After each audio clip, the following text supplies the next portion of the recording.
Qachonki jahannam insoniyatni birinchi marta ko'rganida, uni necha ming yil avval yaratilganini faqat Alloh bilguvchidir. Uni qanchadan beri yonib turganini Alloh biladi va u bu kunni kutmoqda. Shunday ekan jahannam insonni birinchi marta ko'rganida Alloh azza va jalla aytadi, do'zax xuddiki portlagandek alanga oladi. Xuddiki u g'azabdan portlab ketadi.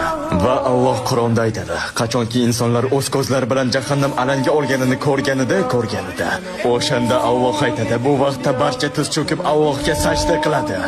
Yaxshilar, yomonlar, musulmon bo'lmaganlar, ishonganlar va ishonmaganlar, ko'rishni xohlagan va xohlamaganlar buni o'z ko'zlari bilan ko'rishganida sajdaga yiqilishadi. Lekin bu kunda Alloh turinglar, bugun ibodat qilish kuni emas, bu kun savol-javob kuni deb aytadi.